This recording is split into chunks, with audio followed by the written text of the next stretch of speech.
So, dear friends, dear members of Dentist.camera, hello and welcome to episode number 19. There were supposed to be 9 or 10 people in the studio, but so far I only have Giuliano with me from Germany. Hi, Giuliano. Hello. So the South Americans maybe are a little bit late. The people from India might already have been gone to bed. So we will start anyway with Giuliano talking about, because Giuliano, maybe you can introduce yourself.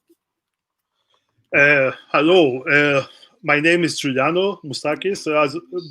I am Greek, but I live in Berlin, in Germany, and I am a dental technician. My job, and a second profession is photograph. Dental photography is. No, I know that you have a great passion for dental photography. You're also doing portrait and product photography. So this is really cool. So we have also Engin from Turkey here with us. So if anybody out there wants to join us in the studio, I can share the link with you. Give me a second. I'll check my email where we have this live with the members episode. So I will copy the link. So because some friends, I will post that as comments. So maybe somebody wants to join us, and by clicking on the link, you can be part of our studio. You can be live on screen and not just watching us from Facebook or Instagram, because there's Kalispera. This is Greek, so you can answer him in Greek. He's a Turkish guy. He's a Turkish guy. Very nice. Also a passionate photographer and a great painter, by the way. I have a great watercolor painting from him. Thank you very much, Engin, for this great image you shared with me, or you gave me many years ago when I was visiting you in Istanbul. So if anybody wants to join us, feel free to jump in to enter the studio. Otherwise, I want to take this opportunity to thank all the members out there of Dentist.camera, of the members of the Facebook group, of the YouTube channel that we are now, or I'm starting now. I'm starting to push. Maybe you have read also my latest posts from other people that YouTube will be really be the #1 social media account for the next years. Let's say followed by Instagram. Facebook is a little bit lagging behind, and all the rest, like Twitter. Twitter is for Donald Trump and other people, but not really for the dental photography community. It was interesting that I didn't see any dental photography related accounts on Twitter, also on LinkedIn, on all these other social media accounts. So #1, I think, for dental photography is Instagram. So I think, Giuliano, do you agree with that? Yes. Instagram is photography. Yeah, but what I have realized over the last month, where I really started to push a little bit my account to try to find out what people are looking for. So in other accounts, so there are 2 ways to promote you on Instagram. #1 is you tell people how to get more followers. Then they follow you because they think that you get them more followers. Or you tell them, I can show you how you make money. And my answer to all this is, my main focus being on Instagram is to share my passion with a lot of people, with people like you, Giuliano, with Engin, with all the people that were supposed to be also guests in our studio here. And then out of this community, to create the community, and for sure out of that to generate also traffic on my website, on my YouTube channel, to promote conferences, to promote workshops, but the basic idea is to create synergies. I think together we can move forward. So what I also have realized in my searching on Instagram is that there are some very huge dental accounts, but they only want to sell products. So the largest, there are some famous dentists with a high number of. So welcome also people from Brazil. So Maria, thank you for being here, being our guest. So if you have any questions, feel free to jump in and ask any question related to photography. But this interview, this session is really dedicated to all the members out there. So I've just checked my Instagram account. I'm now at 49,999 members. Maybe tonight we can break 50,000. That would be great. Not bad. But it's not about the numbers. I can tell you, I would prefer to have less followers but engaged followers. And what I have realized over the last months is that my numbers were not going high that much, but I saw a transformation of having more dentists and dental technicians following my account, and this is much more important than just having 100,000 of followers.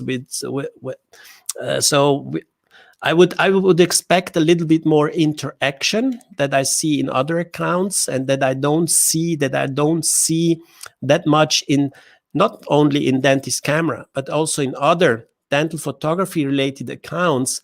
There's a lot of likes, but not that much discussion. That's why I posted, for example, this thing is the most unanswered question in Instagram. Did you read the post, Giuliano? Yes. No. Or did you read it? So the most unanswered question. Can you share more details? Yeah. And if you ask this, then you hardly get any answers. So I would also take the opportunity to motivate people to be more interactive, ask questions, give feedbacks to the post, because it's not about showcasing, it's about discussing. So my goal, and I think the goal of everybody, of all of us, should be to interact with each other, to bring us further, to grow together. And I think this is where we want to go. So another friend from Greece. So we have a lot of Dentist Camera, a lot of followers from Greece. Maybe you can say hello. I say hello, Yanis. I know him in Greek. In Dentist. Yasu Yani.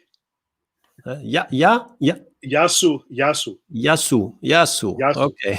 So we learn tonight. We get also some Greek lessons from Giuliano. So basically, maybe if we are just the two of us now for the discussion, before there are any questions from the audience. So you told me you're a lab technician. I know a lot of lab technicians that have a passion of all this. What is this? It's not Instagram with hot babes. Okay, I like that comment. Yeah, for dental, great success. Thank you very much. The Exocad Academy. It's interesting. Exocad. I'm a CEREC user for 30 years now, but Exocad software is now also part of the CEREC business. So digital dentistry is also something that I really love. And hello also to Exocad Academy of North. Is this North Europe or is this America? I don't know. So we have also people from the UK. Having a hard time, as many of us these days, also the UK with another lockdown. But coming back to you, Giuliano. So I see that a lot of lab technicians have a passion for dental photography. On one side, for sure, because they have to communicate with the dentist. So I also know that the whole thing of diffuser photography, so this bouncer photography, the origin of this is in the lab. Is that correct, Giuliano? Yes, I use also diffuser, but I use also for me it's three different light search. Bouncer, a big softbox. What can I say?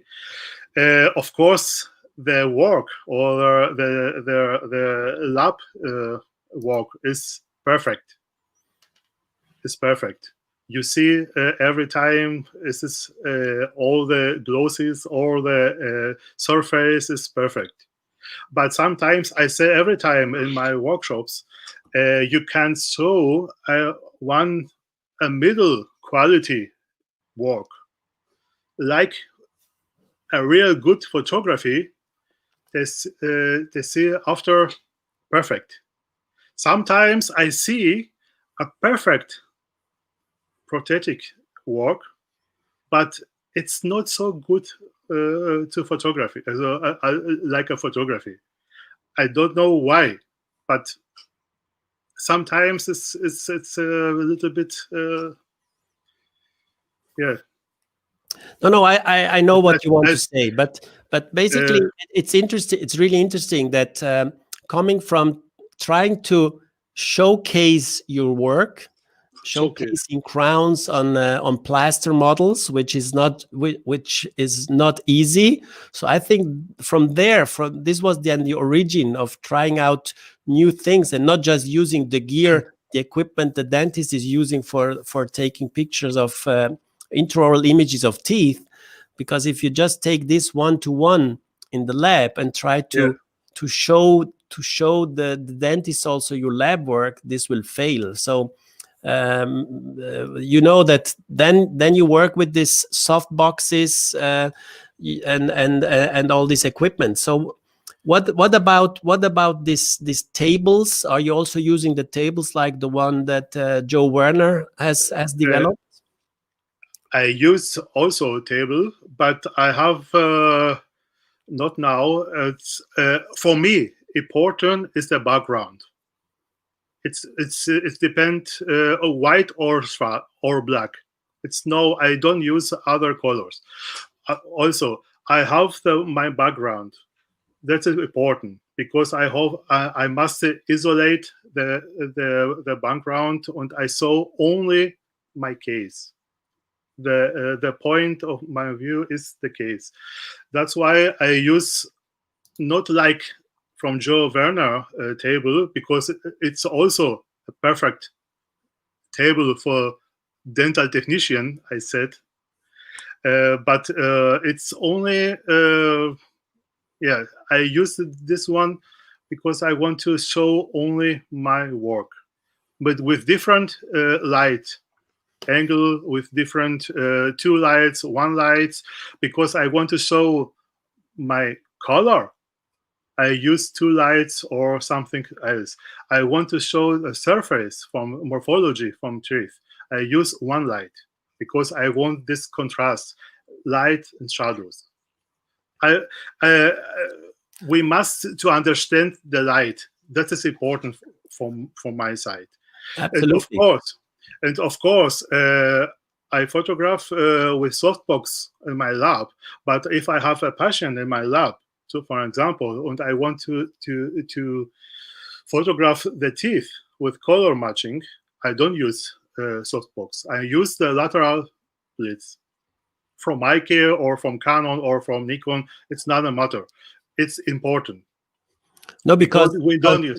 This is something that not everybody realizes when you switch from your conventional lateral flashlight or even ring flashlight to bouncers, soft boxes, you automatically change the color.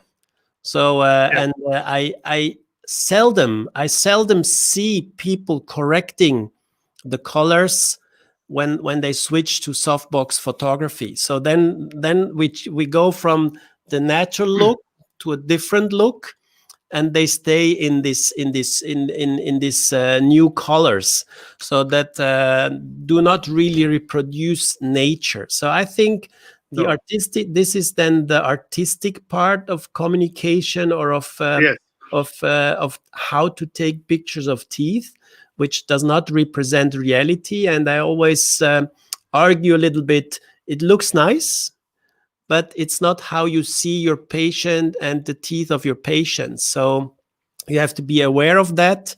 And if you want to do this, so at the end, if you really want to be a little bit the artist and the dental and the scientific photographer and the portrait photographer, at the end you end up using more cameras.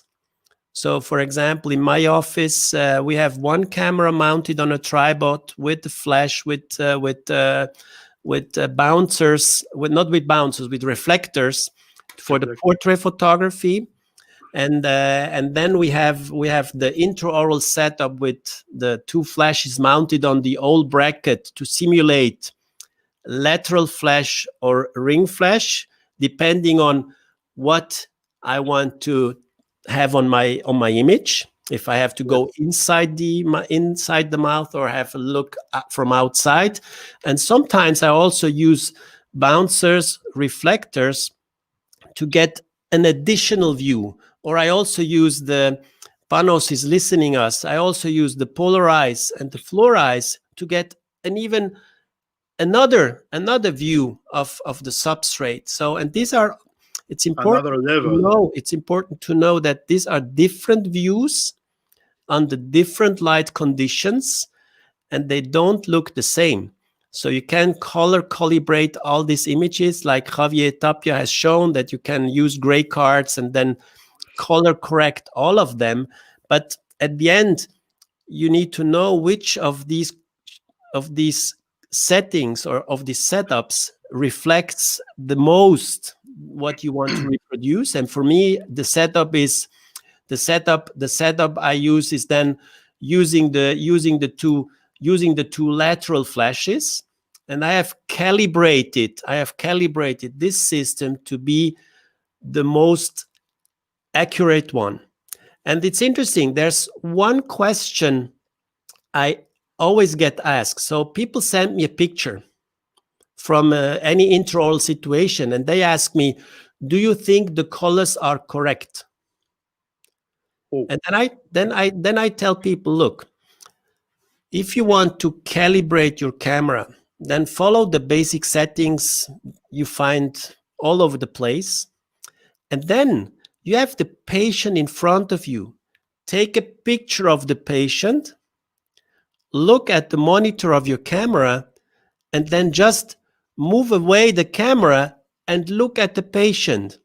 And then we are very good in comparing. So then you see if what you see on the monitor reflects what you see in the mouth of the patient. And if this is very close, then your settings are good.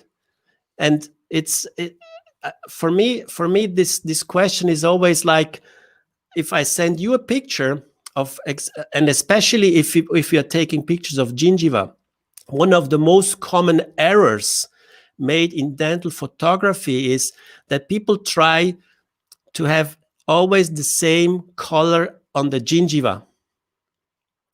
And gingiva, even of the same patient, has different shades. There's not one shade. If you do the anesthesia, it gets white.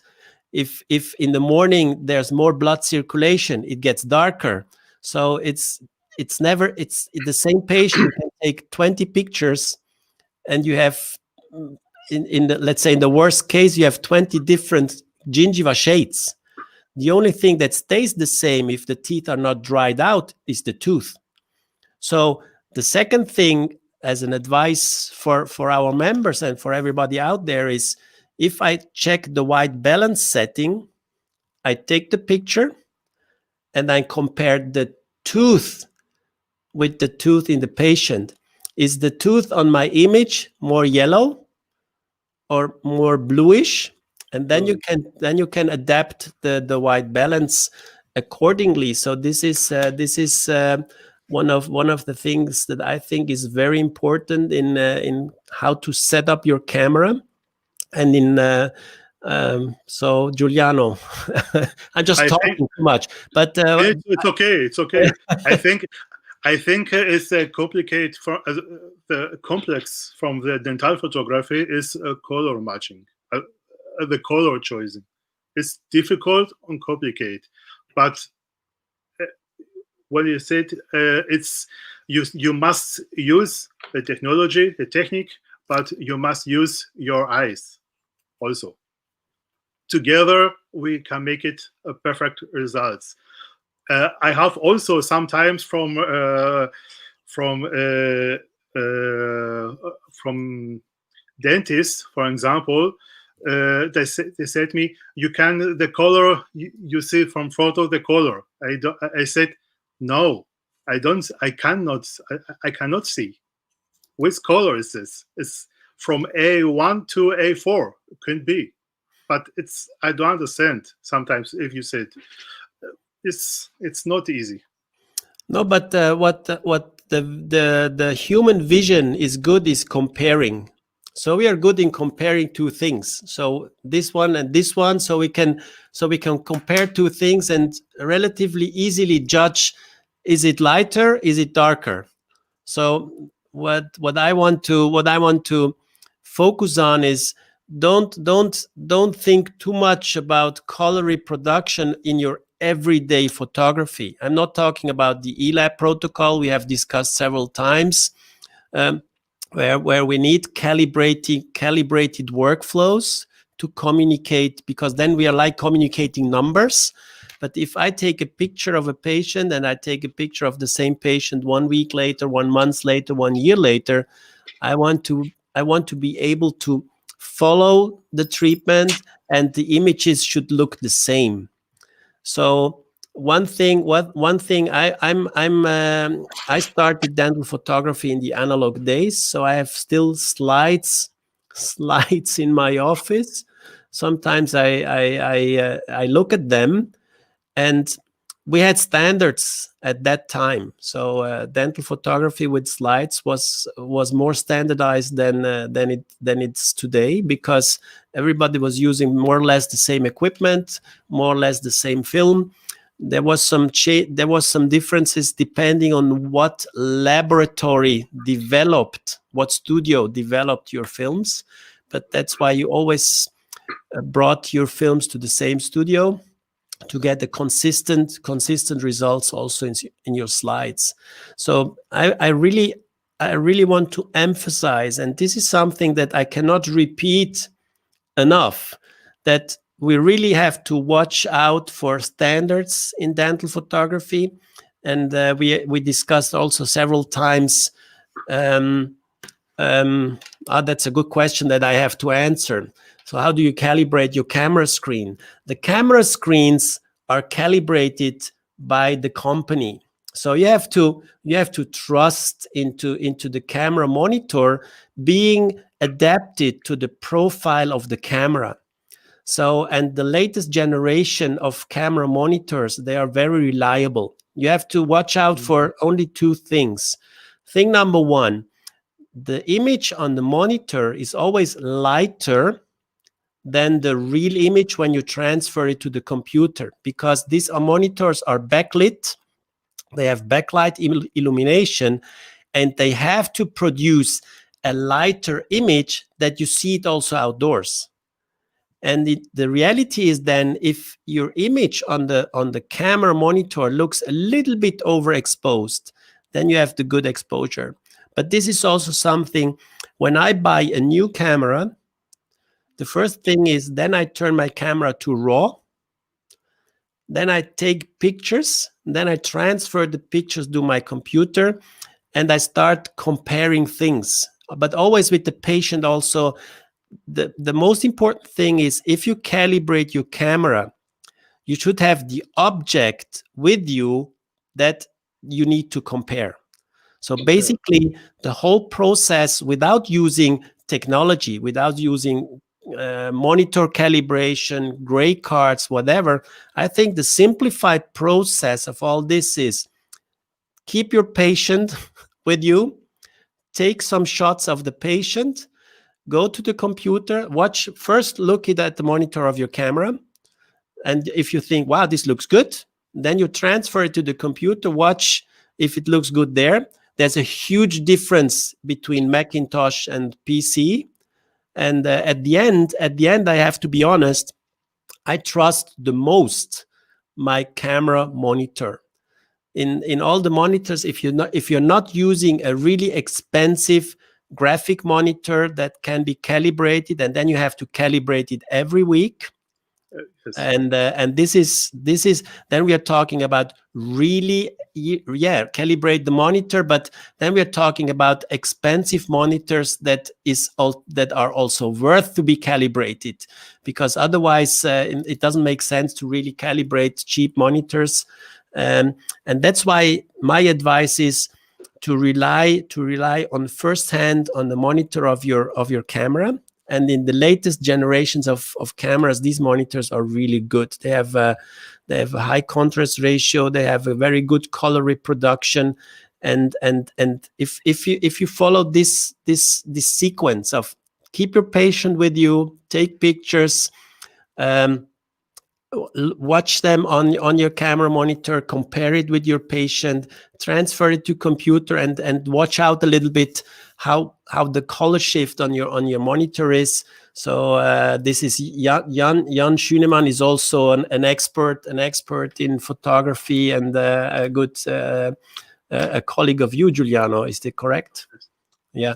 So hi Jan, and I appreciate the input, but I think it's important. It's important that we keep things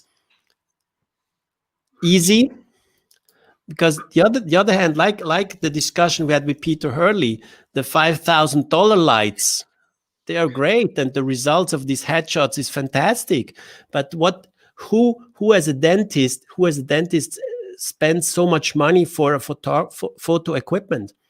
So I get the question I always get is, what is the cheapest way to start with dental photography? That's why I'm giving people advice today, like going for a Nikon Z50 with the 85 millimeter DX macro lens and the Meike MK-T14 flash. So you have a kit that is around 1,500 euros or even less, and you can take really nice pictures. But you can go and buy whatever cameras for 4,000 and lenses for 2,000 and flashes for I don't know how much. So there's no limit upwards. But again, I see in the workshops a lot of questions I get asked from people from around the world, that everybody's looking for a reasonable entry to the thing. The same scales, yes. This is also important for documentation, especially orthodontists are doing this.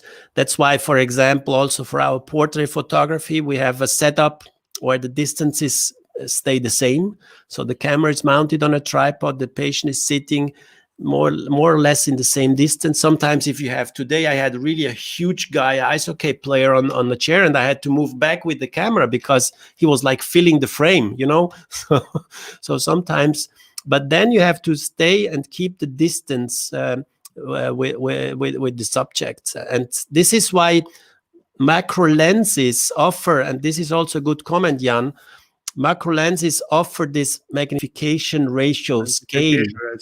Yes. And this is also an advice. If I start taking pictures, I pre-focus my lens.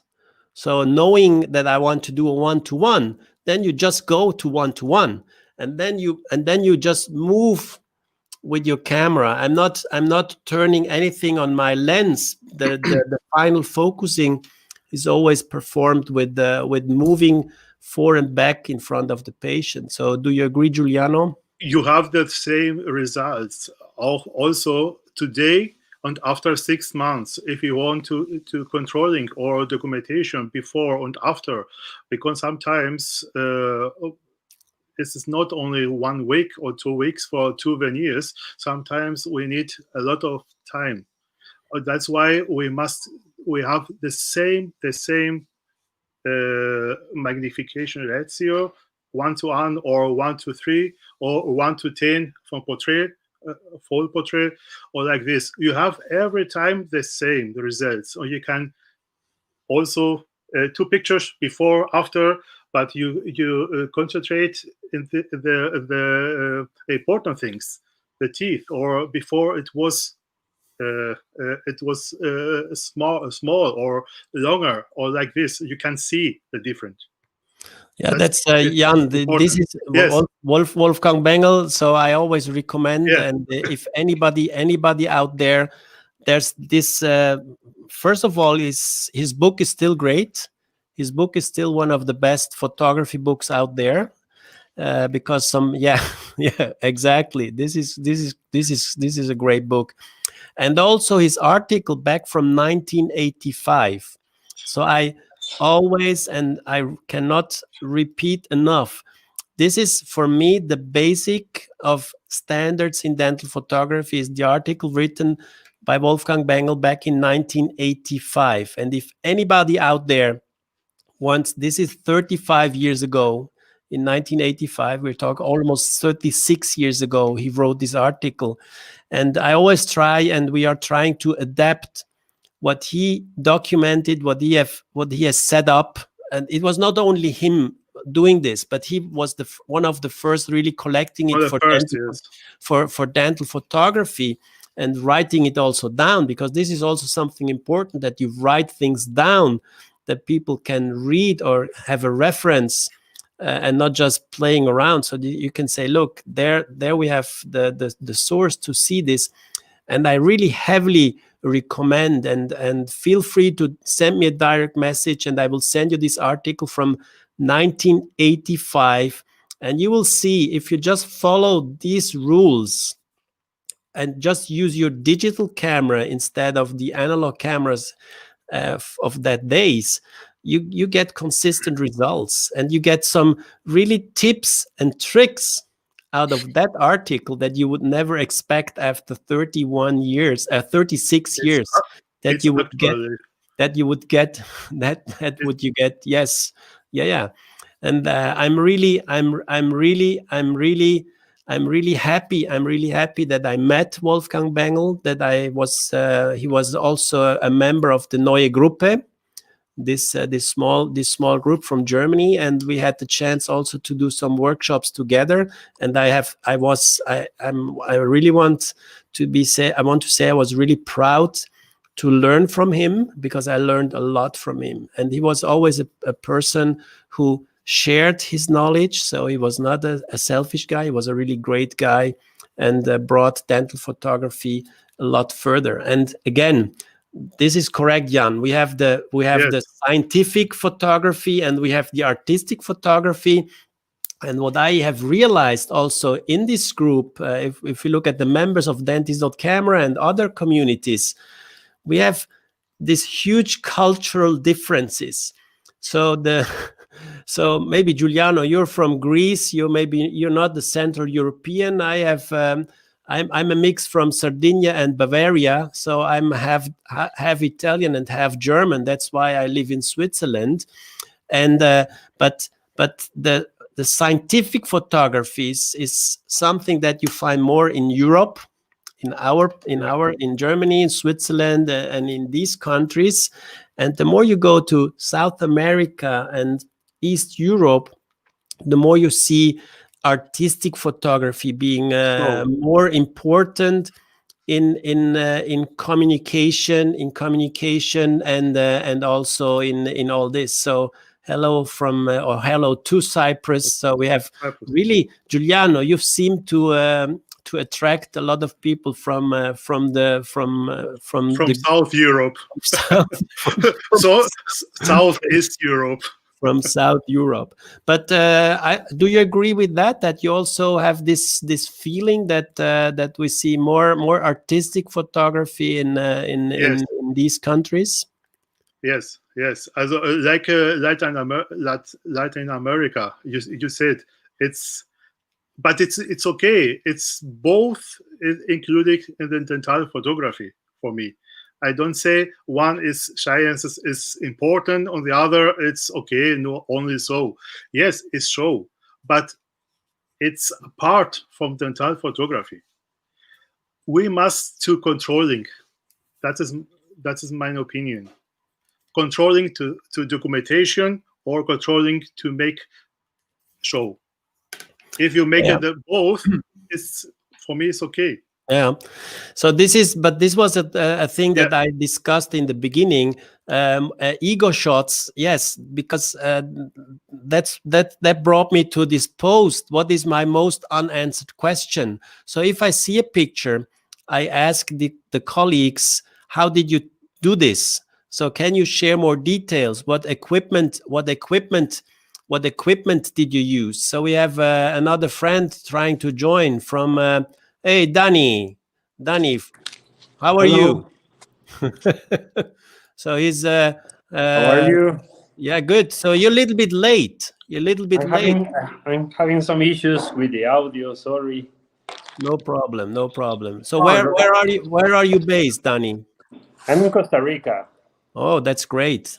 Great. We just talked about South America and your passion for more artistic photography.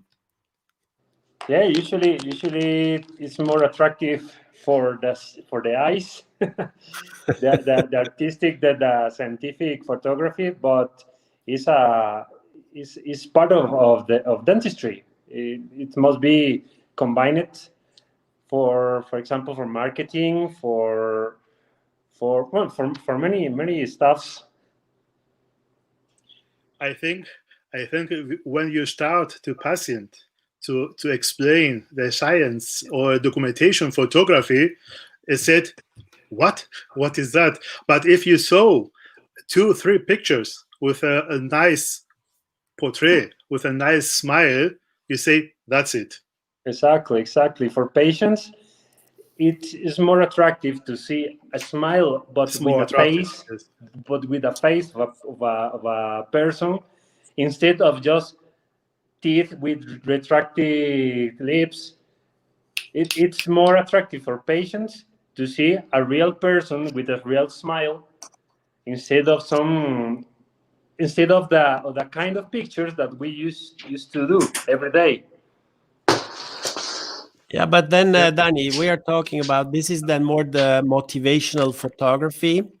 And the discussion or my goal for many years is to identify and separate the two things. So on one hand, you have we call it scientific photography, where we want a standardized documentation, we want accurate color reproduction, and everything should be looking always the same. And on Exactly. the other hand, what you are saying, this is more the communication with the patient. So Hmm. also the patient wants to see themselves in a good light. They do like a little show after the treatment, A different experience. and Yeah. our patients, they don't want that. So I think it's a different approach how we integrate photography, videography into our workflow in our dental offices. So I think there's space for all of this, but have been some comments. So what we have to be careful on social media that Hmm. we don't just try to showcase too much.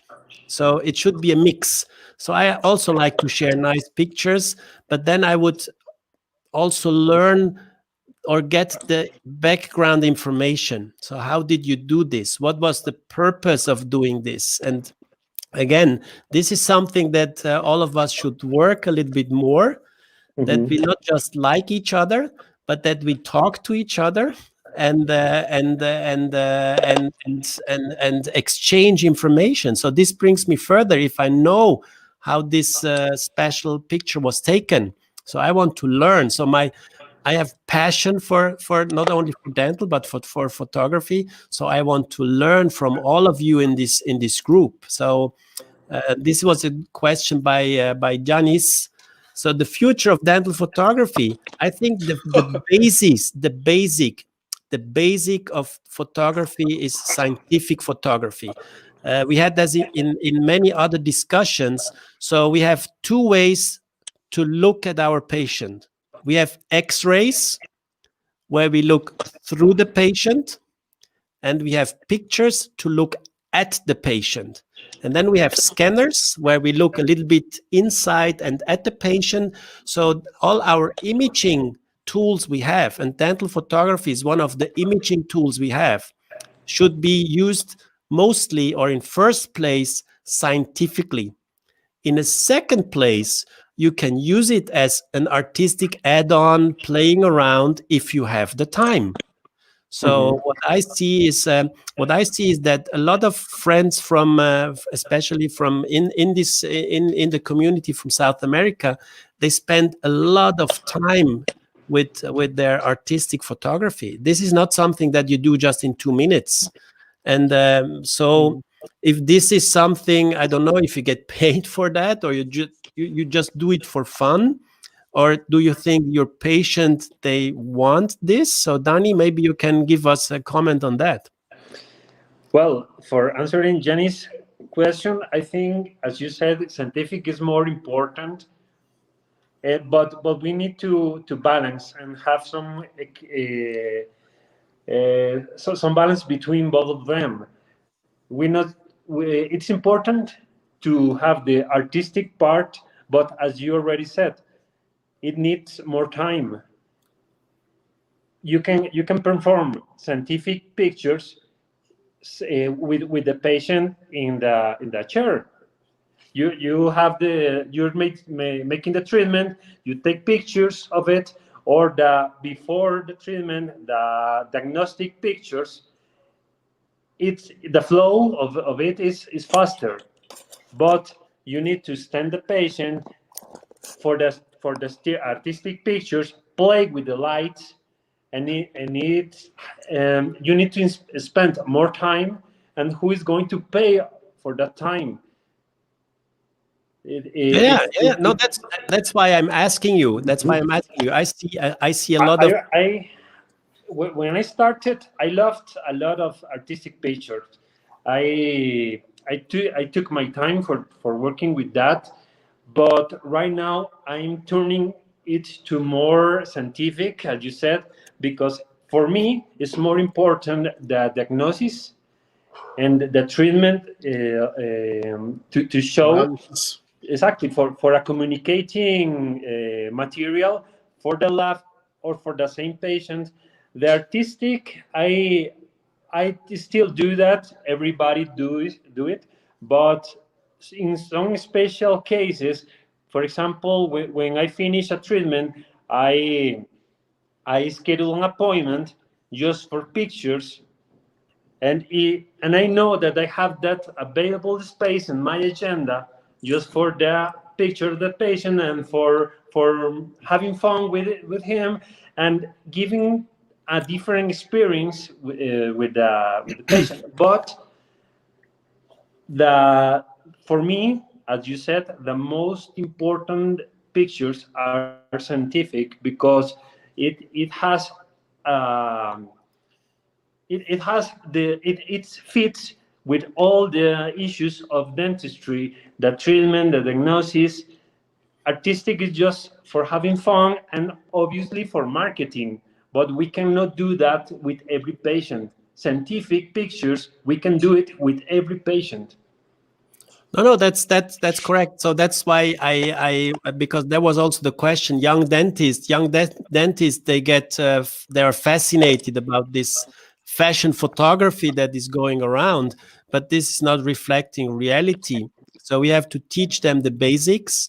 It's like you have to know how to drive a car. Mm-hmm. And then if you're a very, very good car driver, you can go on the racetrack and have fun on the racetrack. And I think the message is also important for people out there, that you have to learn the basics. You have to do scientific, reproducible documentation and images as being part of the imaging process in your dental workflow.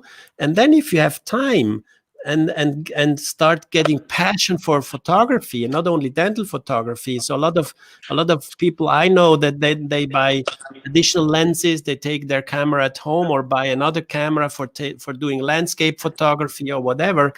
But this is then a different story. So this is then a different story how we can do. What can you do today that you were not capable of a year ago? So, so in what sense, Panos? In photography. So in photography, basically, we are still here. So all smile designers must understand that they have to sense what painters are calling perception. Yeah, there's now I think the Greek part is going into philosophy. What photography is all about. We discussed this. So we are first of all, we are doctors, and we have to treat our patients. So we are now, if we start talking about photography, dental photography, and you have the passion for this, then you quickly and easily go out of what dentistry is. You agree with that, Danny? So then, but we have to divide the two things and say we have the photography as a tool, like the scanner is a tool, like the X-ray is a tool, the camera, the flash, the lens we have is a tool to document, and this has to be standardized. And then you have these additional things you can do with photography. And I think we have to find the balance. And also in our postings, in what we share with our friends, that's what I want to come back. So Danny, if you post a nice looking picture, I want to know and I want to learn how you took this, because maybe someday I want to do this. On the other hand, we need to repeat constantly, and I will try that, to constantly repeat, to tell people, look, these are the basic settings you need to follow. We should establish or maintain standards and guidelines in dental photography, and they should be uniform. They should be the same all over the world. Only with that, there's a standard in X-rays, and nobody discusses not following the standards in how the exposition is, what films you're using. Everybody agrees. But in photography, there's like up and downs and flipping around, and I really don't understand why this happens. Maybe because technology is evolving and people are doing whatever they want. So intraoral photography is mandatory. Yes, absolutely. You should. This is something that is really missing in dental education, is that dental students should not only learn how a tooth looks like, how materials work, how drugs work, but the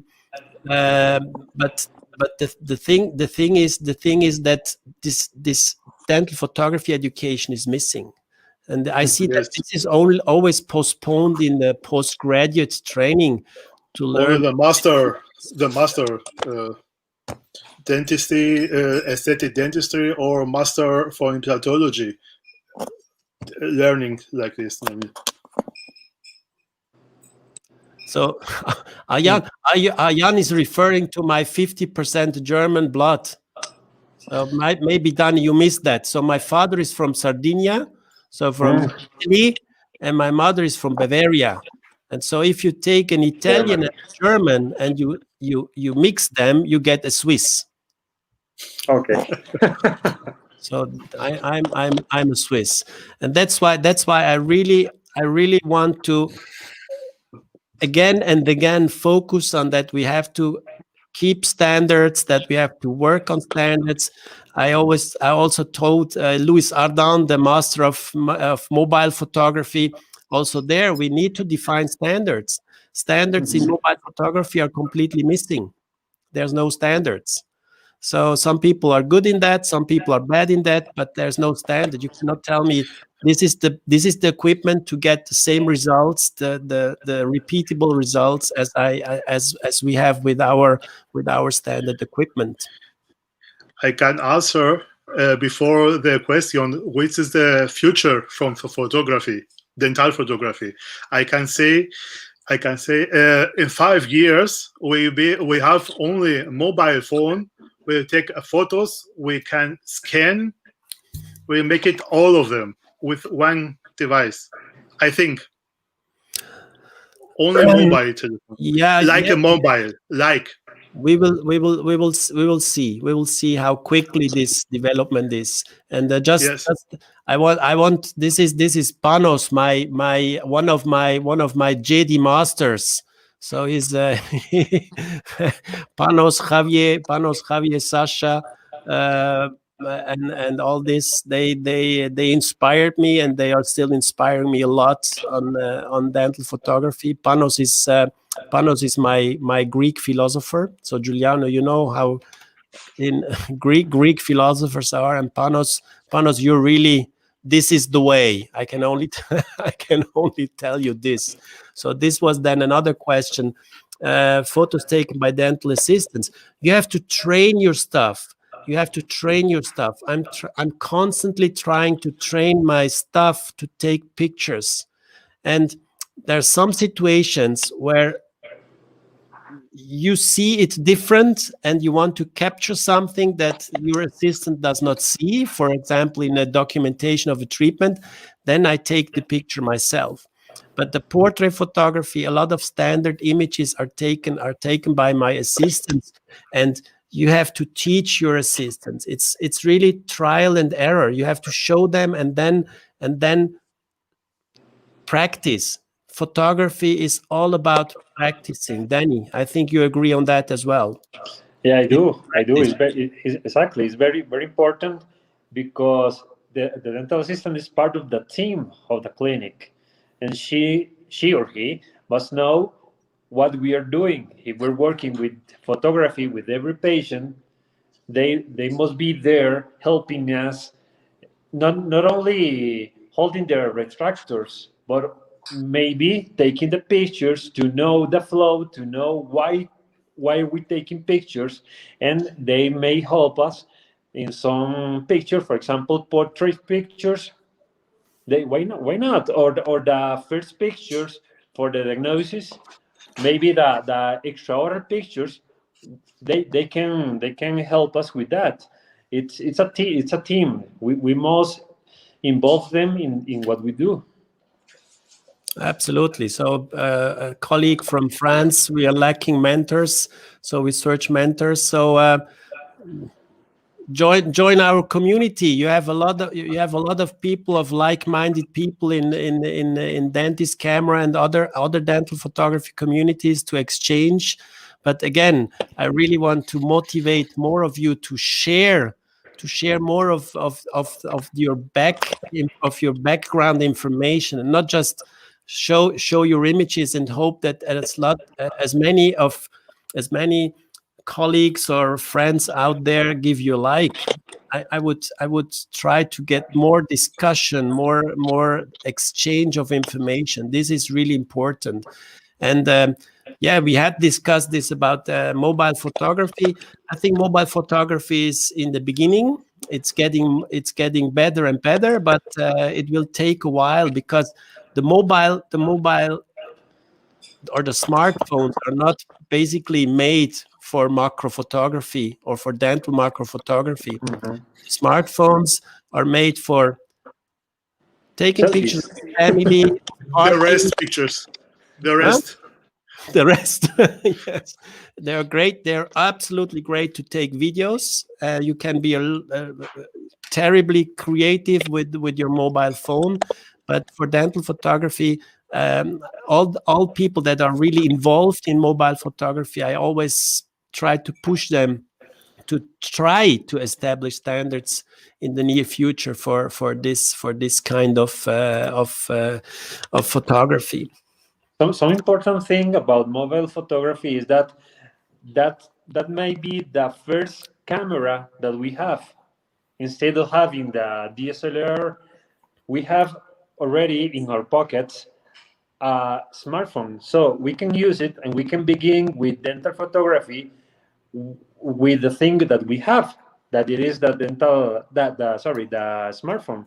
But in that case, we need to understand that thing that you said. How does this camera of the smartphone works, so we can get a standard photography every day. And another thing that is very important is that what we need is the same things for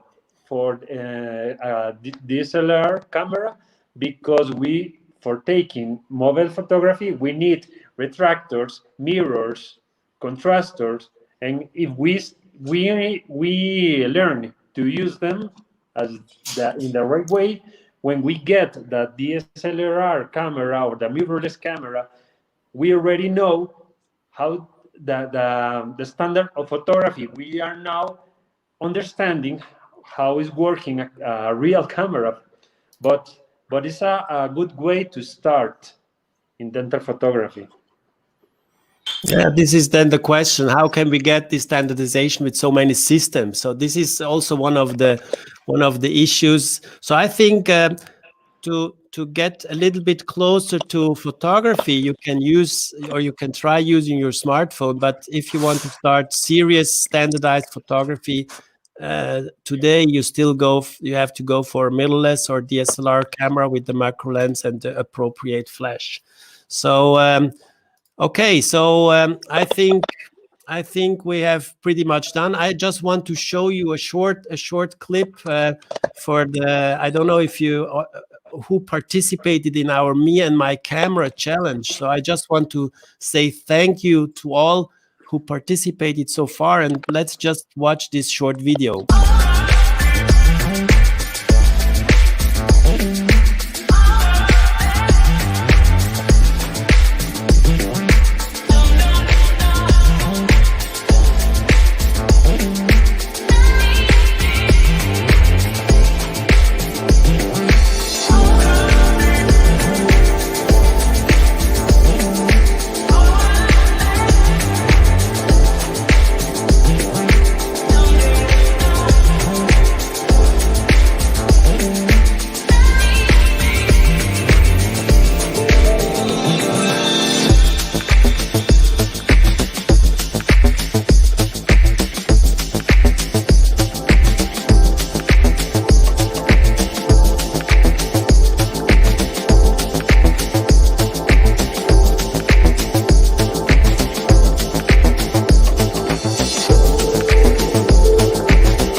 So thank you very much. So I have to close this here. So thank you, Danny, for joining us a little bit late. Thank you, Giuliano. Thank you for the invitation. Thank you, everybody out there who watched us, and everybody who can. You're also able to rewatch it on Facebook, on YouTube, and I'm sure that we will reorganize this with a meeting of our members, of Dentist Camera members. So thank you, everybody, and I hope this year will be better. And so let's keep in touch. Let's bond together. Let's share our knowledge. And yeah. So Giuliano, your final words. Thank you. Thank you very much. So I think it was a nice discussion. And see you soon. Stay healthy. Hugs. Hey. Happy New Year. Thank you. Happy New Year, yes. Thank you. Thank you very much. Bye. Thanks.